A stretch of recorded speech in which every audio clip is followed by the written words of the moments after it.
Bag it up. I start my scars with a sweet one bliss. Someone flicks me a bag it up. Say, oh, it's another one.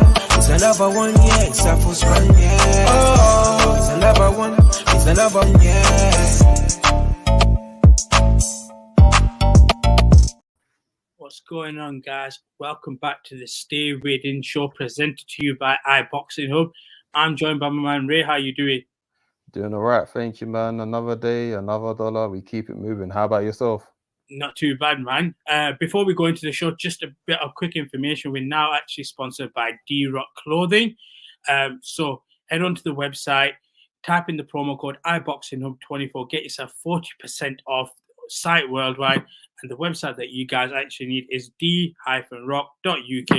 Put the promo code in, support the channel, and enjoy the products as well. Now, with that being said, Ray, like we're here to talk all things boxing. We've got a few topics to go through. We had a women's title fight the past weekend, potential fights coming up well that we'll gloss over. But first, I want to get your thoughts on Saudi Arabia. It's a hot topic right now in boxing. With the amount of fights they've been able to put on in 2023 and what they look like doing for the first quarter of 2024, do you think they're monopolizing boxing in a good way or a bad way right now? It's a bit of both. It's good at the moment because it's forcing people's hands to make the fights. Before, when people try to be like, oh, you know, the splits and what about my money, my broadcast? And it's just like, it's nice seeing a bigger private like venture just come in and say, listen, no one complain about the money. We got the money. If you say you're the best, here's the money, fight. Right now is brilliant. I'm with you on it. My only gripe is, and we'll go straight into it, is the fact that they feel like they're making the rules of boxing. Now I get it, everything's driven by money, but with what we saw, I believe, in the Joshua press conference and the idea that the winner out of Joshua and Ngannou faced the winner of Usyk and Fury, realistically, boxing doesn't work that way. There's rankings for a particular reason. Is that getting a bit too silly where we are now diminishing boxing rankings for pure entertainment? You know, we had this discussion, a big discussion with the iBoxingHub crew, and my feeling of it is this. At least with AJ anyway, AJ was going to fight Hrgovic after this for the IBF. So I know some people may feel like, oh, AJ's jumping the line, but it wasn't like, one, it's not like he's not a two-time unified champion anyway. And two, it's not like he wasn't prepared to fight for the belt regardless. The guy wanted to be active this year. And listen, man, His Excellency, this guy's the biggest wrestling fan. And you can tell from the stipulations to the new undisputed belt. This guy is busting his gun like he's Vince McMahon. What I love you said about him being the wrestling fan. Like, we're wrestling guys. I'm a bit more maybe than you, but you know that deal with Saudi Arabia. They started off, funny enough, as just a bit of a fun thing. Over time, that's progressed to where it's a marquee event, but it's not a marquee event where they just want stars; they want storylines. Again, that comes from His Excellency. So I get you when he says about the wrestling. He sees what the WWE brings. He is a wrestling fan. You cannot convince me otherwise. And remember, even that I sent that picture in the group of. Well, oh no, I didn't think I sent it to you. I might have sent it to someone else. A pic of His Excellency with John Cena, and I said, I knew it. I knew this guy was there is no way you're doing all these stipulations and, you know, just the whole, like you said, the same way WWE just make things a massive event and a spectacle. His Excellency is following that blueprint from the 5v5 Survivor Series Matchroom First Queensbury to this new undisputed belt to even like AJ just getting skyrocketed to the undisputed winner after this. I'm like, brother, AJ's right now in his Hollywood Rock phase right now. This is crazy. But on that, let's play semi-devil's advocate. And I say semi because I'm going to talk about the pros and cons.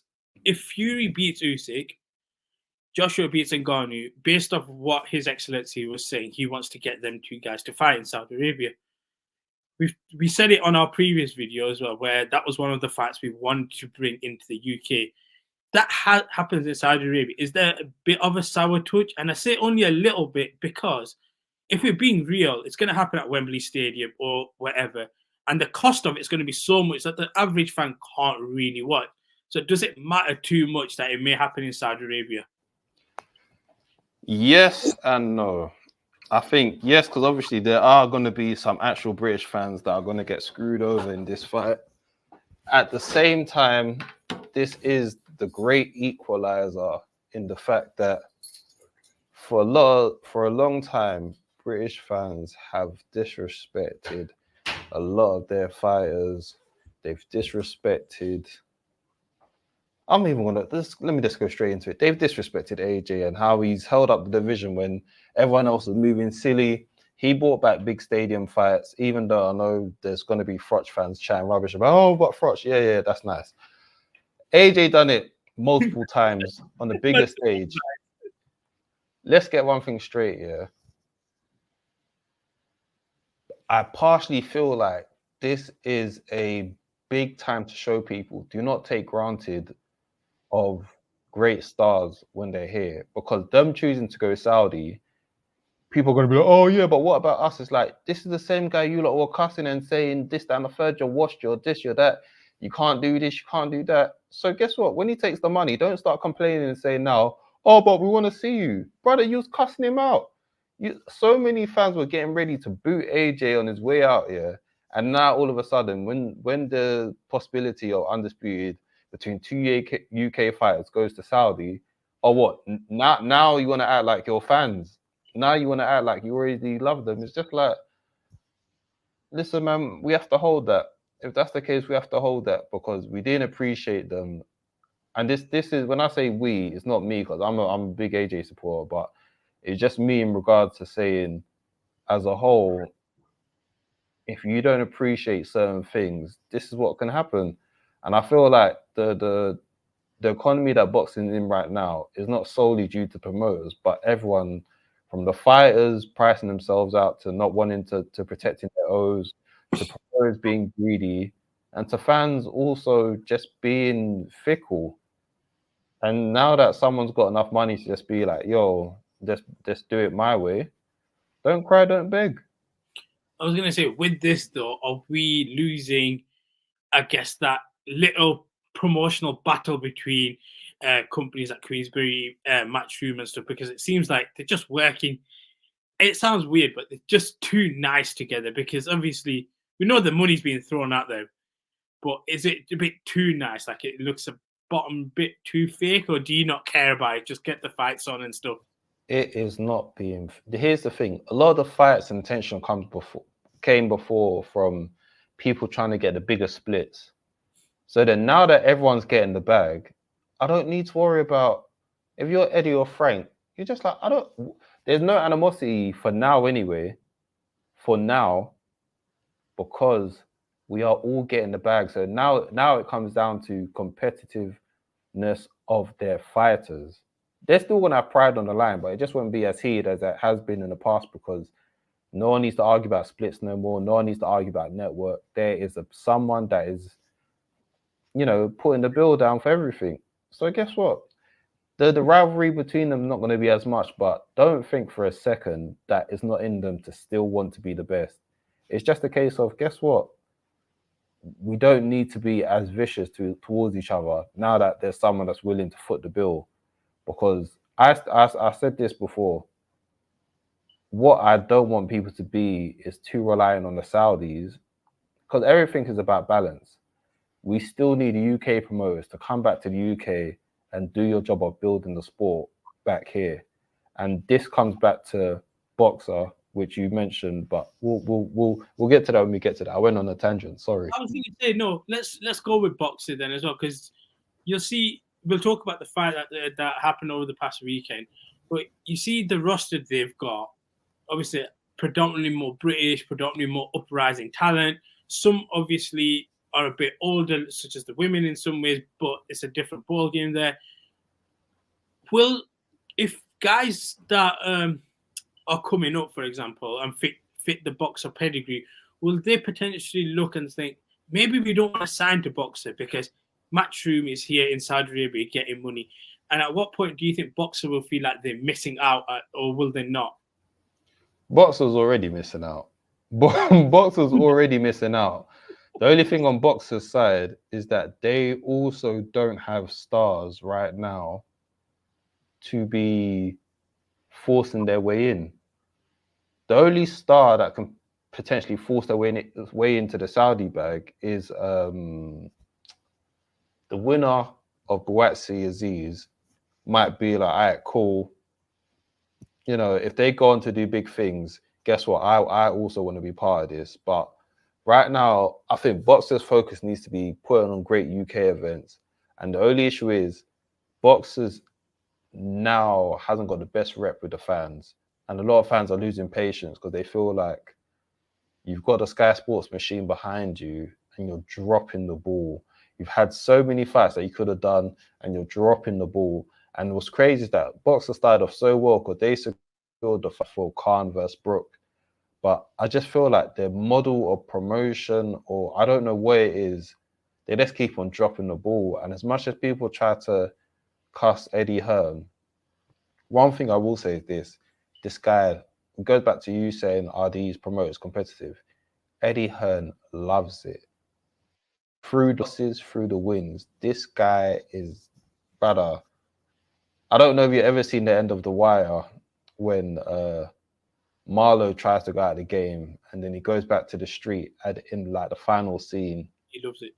And then, yeah, he gets cut and he tastes his own blood. That's Eddie Hearn. It's like, this guy has had so many lows, let's say like late 2022, going into 2023. Everyone's cussing him, you're done, you're this, that, the third. The move to the zone's not working out. The zone's not working. This guy kept on battling, growing the market in America, doing stuff for his UK guys, and then end of 23, he ended in a good way. And I feel like Boxer do not have that guy that wants it like that. That proper wants it like that. Eddie Hearn is like a proper used car salesman. This guy will find a way for you to find this crap car and it will still sell it to you and say, yo, this is the goods.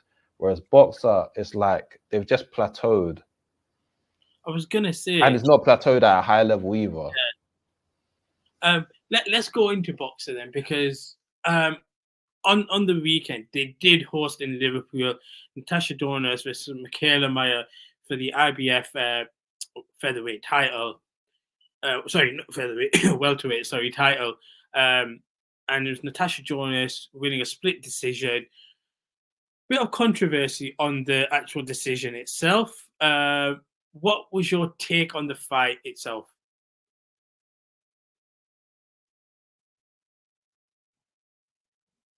You're muted, Ray. Sincere apologies. Mayer got screwed over. Okay. I thought this was the Montreal screw job. I keep making these wrestling references. Okay, it wasn't that bad. It wasn't that bad of a screw job. It wasn't that bad of a screw job, but it was a screw job. And, you know, shout out to Tasha Jonas, you know, one of our own. She's been on the pod before, friend of the show, love to her. And this ain't a shot at her, but there's a lot of people that felt that Mayer won. And yeah, it was a case of like, the judging looks a bit booky. Mayer's now 2 losses on the bounce, but 2 very controversial losses. So she's in a bit of a predicament. For Tasha Jonas, it's just like, it'll be interesting where she goes from here. Was it controversial? Yeah, is what it is. You got more eyes on you in that fight because they both went for it. One thing you got to give them credit for, both of them went for it. Very exciting fight, very good fight for the women's side of things and to show people that they can put on exciting fights. But yeah, it left a lot of people with a sour taste in their mouth. And I think now boxers has to really do well to bring back the audience, because a lot of people also complain that outside of the main event, the show's not been the greatest. Obviously, they've got Aziz versus Buatsi coming up. They've got Whittaker on there. That's my thing is this. If this year they can't find a way to maximize Whittaker, they're done. I think Sky Sports are going to turn the lights off for Boxer. If they do not turn things round, Do you know what? The This is the lights are thing going off. with Boxer, because for me, from a personal standpoint, they've still got Adam Azim, and he's progressing constantly. I'm okay with what they're doing, because for me, I look at him as the star because I can relate a bit more to him. But I hear what you're saying about Ben Whitaker. Just staying on this though, you mentioned about the fight being, in terms of the result itself, being a bit controversial. You could say people have said they want 3-minute, 3-minute rounds for women fighting over 2 minutes. If you do transition to 3-minute rounds, would it help remove the controversies? Because there's, in some ways, you'll have less action, because to go at that pace for 20 minutes is different to go at 30. But then you see a bit more control in certain rounds where you're like, okay, bang, bang, bang, bang, bang. This person here for 5 rounds of pure control or 4-1 type of thing. Oh, are we needing 3-minute rounds now to avoid certain controversy split decisions? I don't think it's about avoiding controversial split decision. I think it's just giving the fighters more time to work. I think that's what it is a lot of the time, is the women just want more time to work, because there's, the same way in a men's fight, you could be fighting and then you've like had 2 minutes to set up chaps. Bam, second minute, you hit someone, then you're 1 minute to work. Whereas I'm sure for some of the women, it's frustrating that, you're setting up traps, you're doing this, that, and a third. And then the moment you might have caught someone, the bell goes and you're just like, damn, I had them. So it's a catch-22. I don't think it won't, like, controversies are going to stop because of judging. Controversy is not got nothing to do with the round length. But more the round length is to do with giving the women more time to work. For some, they might prefer it. And then others are saying, well, if you want us to do 3-minute rounds, pay us more, which I totally agree with as well. So I think it's going to change different factors, but the decision won't be one of them. And I want to just touch on Tasha Jones. Like you said, friend of the show, we interviewed her before. And I feel like since she won in Manchester on the Amir card, the card, it's just been steady progression, win after win. That was that fight that got her that confidence, and she just excelled since then. She did hint at the fact that, look, she's 39. This is probably going to be her last year. To be fair, like you said, we've criticized boxers at points where they've dropped the ball with certain guys. When it comes to Ben Shalom, and I would say women's boxing, but her specifically, has he hit the nail on the head in terms of what he's able to do for her career? Yes and no. I feel like they could still do more. I think fight-wise, they've done what they needed to do to facilitate her. Good fights, title fights, get her on TV. That they've done well. The other part of it is commercial-wise. I feel like Sky Sports has a machine behind them that boxers just haven't utilized. So this is my thing. Back in the day, I would say Sky Boxing was that force. But I do think now, if you have a Sky card on pay-per-view, for example, it's just not going to get the eyes because of the fighters that are not marquee enough. So I think the box office brand behind it, like let's say, for example, Buatsi Aziz isn't on box office, or is it? No. But I think that's better though. Yeah, that's better.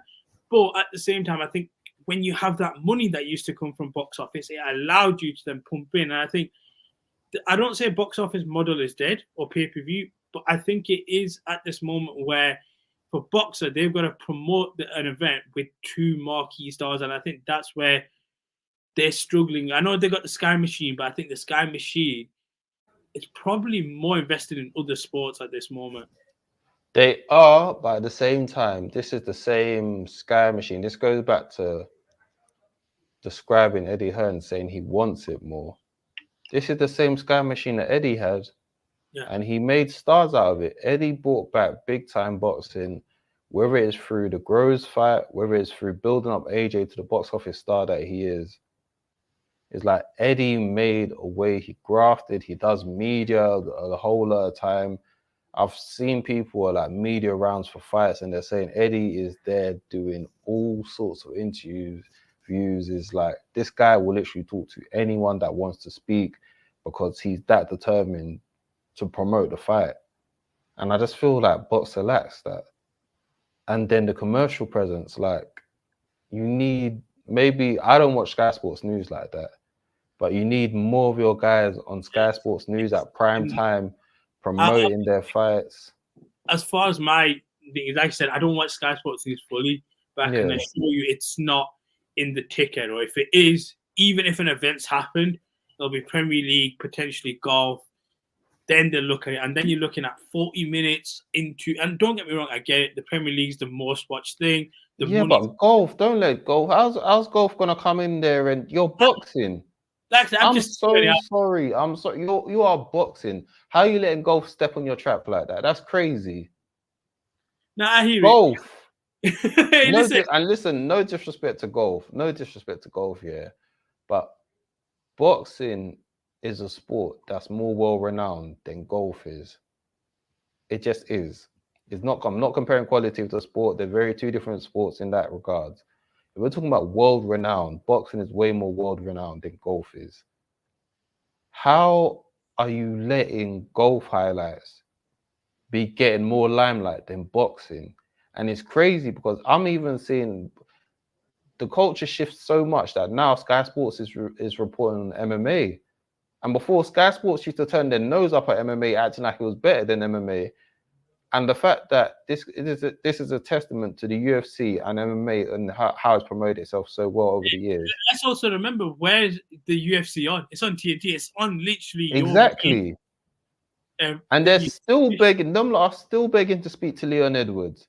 So if you're telling me that Sky Sports would rather speak to Leon Edwards than boxer fighters, that's crazy. Like I feel like boxer, something needs to change dramatically because the excuse of like, I don't know, the money's not as behind them or they don't have a box office star. You're meant to make box office stars. Rarely do you just get given box office stars. You have to make them. And boxer has been dropping the ball on making the box office stars. Even like with Reactpour, they've dropped the ball with him so many times. Like the fact that he's fighting CBS and this ain't a unification fight is poor. Reactpour should have had a belt going into this fight and then make it a big unification fight with CBS instead of like CBS only defending his belt. Like it's a travesty. And if they don't do this at Bournemouth Stadium, they'll drop in the ball again because I think there was rumors that it might be at Selhurst Park, which I'm like, he's the challenger. He's the challenger who also hasn't shown to have the biggest crowd following. No disrespect. CBS, on the other hand, has sold out Bournemouth on different occasions.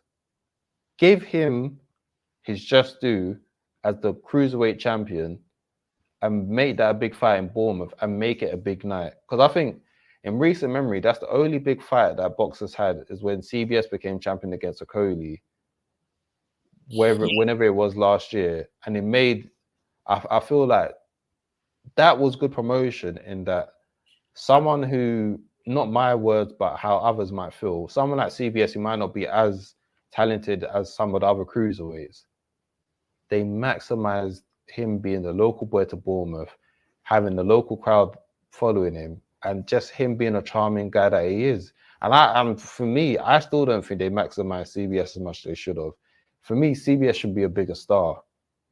And this is what I mean about boxer dropping the ball. Like, do you know what? I think I'm with you on that in terms of that. And I think the other thing that just stands in my mind was the fact that when they did the all-women's event, that was, if you look at the two things, and like you said right at the start, Cornbrook, they're like the three big things in what, 3 years you could. That's what I'm saying. But and they came to them as stars. They didn't arrive there, and they made them into stars. Cornbrook was already solidified. That was a fight that we've been wanted.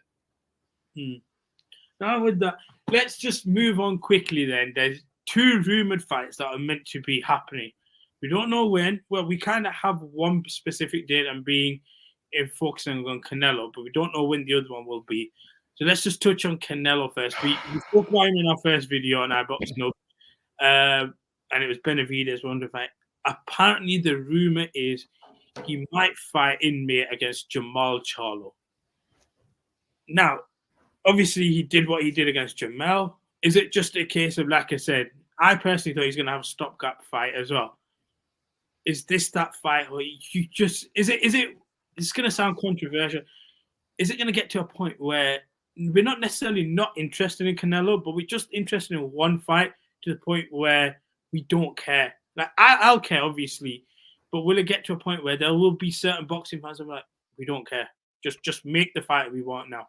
This is absolutely the nastiest of nastiest. I don't want to call it a duck because he does want to face Benavidez. What I think it is that Canelo has a 3-fight contract, and I see it as he probably wants to face Benavidez on his last fight for whatever reason. But it is nasty because if that fight is to happen, it's going to be September. Especially after the year that Benavidez had last year when he knocked off 2 contenders. This is absolutely some of the nastiest matchmaking I've seen. Considering the fact that Charlo hasn't fought at super middleweight, considering the fact that the fight to make was really Charlo versus Plant, and if he's the real deal and he beat Plant, then you can make him versus Canelo in September. So having it's just all nasty, and I hope it's not true. Don't get me wrong, everyone knows Jamal Charlo is my guy, but it's just nasty matchmaking. If this is true, anyone other than Benavidez is nasty matchmaking, and it needs to be, please. People need to start voting. I'm saying voting, people need to start.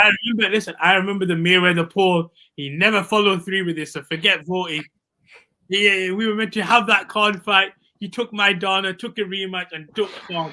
Oh, that whole thing was, that was. But at least with Mayweather Khan, we wanted that, but it wasn't like Khan was the undeniable top contender, whereas Benavidez is like, he's actually the guy. And not only that, he's just the guy. Other Mexican superstars have said, yo, this is the one. So for me, looking at Canelo is just like... Do you know what, though? I'm going to say this, right? Go on. People will say, like I said, other Mexican stars. That, personally, for me, comes from a place of jealousy. Absolutely. Absolutely. Don't get me wrong. It does. Hence why we need this drama to go ahead right now. We need this. See, I'm one of them people. I'm okay. I'm a patient human because because it's Canelo, because it's not any other fighter. I know this man does not. Just like he said, Eddie Hearn's always ferocious. I know Canelo will give Benavidez his fight.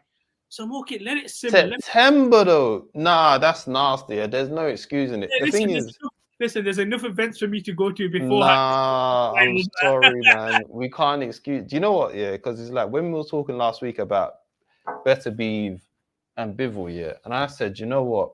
I'll give Better Beef the benefit of the doubt because Ramadan's coming up, and if it's going to be a Riyadh season, it's going to have to be in October. Whereas this is like, there's nothing actually stopping it from happening in May. I think that's why it's bad. It's different if it's just like, he just fought then and, et cetera, et cetera. It's like, there's actually nothing stopping from this happening in May. It's just nasty. Could the bag be dangled in front of Canelo to do a Saudi event? Probably, but I also don't think, this is where it goes back into the whole situation. It's good that you full circle this. Balance. We still need the US, the UK, or wherever in the world, we still need other places to put on top events. So with Canelo, I still want him to be able to do big events, whether it be in Mexico or just North America. I still want to see those big events with Canelo. And I still like the dates that he picks is obviously Cinco de Mayo, Mexican independence. So I feel like those are still big traditions that we need to keep. But the fact that you're making Benavidez wait until September for no good reason is nasty. And Jamal Charlo, the guy that's just coming back from, he's had some issues in the past. Whatever it and was. It's just like, it's nasty, man. It is nasty. And if it happens, then it is what it is. We're still going to watch anyway. But regardless, it's just like, nah, man, that is not right. And I'm not even the biggest Benavidez fan, but give that guy his title shot. He's beat both contenders in different on different occasions, twice last year. Give that man his title shot. Let's just quickly skim over the other one there, because you talk about one thing that was nasty. This is probably even worse when the decision happened. Catteral Taylor 2. It's been simmering. It was there. It wasn't. It was. And the rumor is that we are meant to get it eventually this year. I don't know when.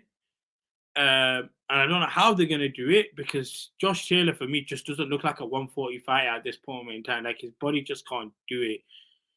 Do you think we get this particular rematch this year or not? It was one of the nastiest robberies that we've seen in a long time. Also, just quickly on it, is it worth as much now? No, not at all. Yeah. That's my thing as well. It's like, with Catteral, I would understand if Catteral came off a loss year and then he was just like, do you know what? I want to get my lick back against Josh. Then I hear it. But for Catteral, I'm just like, you could be going up for a belt, one of the belts. I think IBF, he could be fighting a #1 contender fight. And then I think maybe for Tio's belt, he could be fighting for that as well. So I'm just there looking at it like, why are you chasing Josh? Like, and my thing as well is like, is there that much money in the Josh fight? Yeah. Because if there is, then fair enough. If there's money in the Josh rematch, then take it. I'm not going to tell a man what to do. You know, we will have to eat. But I just don't see in being, you know, this big cash cow rematch for him to be sacrificing not going for championships. But if the money makes sense, go for it. But yeah, it's just a bit weird. I understand how he wants to get revenge, because Josh Taylor's like just absolutely being a bit of a dick the way he's carried himself since that fight. But it was just like, it reminds me of like Brooke and Khan, where it's just like, are you really like, what's the word I'm looking for? Railroading your career for this one fight. Are you really? Because that's what between Khan and Brooke is like. Brooke stayed at a division that he shouldn't have been at just to face Khan. But he got his win. He got his win And everything. But at least with Brooke, he became world champion before that anyway. He had his own accomplishments. He just could have done more. Whereas Catteral was just like, you're at a crossroads where it's like, you could either go for a championship or go for the Taylor fight. And if the Taylor fight was going to be because at least with Brooke and Khan, it appeared to be more lucrative anyway. But I just don't know if there's money in the Josh Taylor fight for him to be foregoing on the championships. But listen, man, if it gets you paid, then go for it. I just don't get it. Yeah, man, I'm with you. I think because of what it meant first time round, you had everything on the line. Like, you were going to be that star. It simmers down a bit, but I think it's more of a revenge thing for him. But with that, we are going to wrap up today's episode of Stay Waiting Show. As always, guys, drop a like, share, subscribe. We are, as we said before, moving on to the iBoxingHub. And before, again, we wrap up, that promo code again, iBoxingHub24. Get yourself 40% off on D-Rock clothing. That's d-rock.uk. Follow the links, all that good stuff. Any final words, Ray? Listen, man, stay weighed in. iBoxingHub, stay tuned in. Like, subscribe, comment, tell a friend to tell a friend, and we'll be back soon.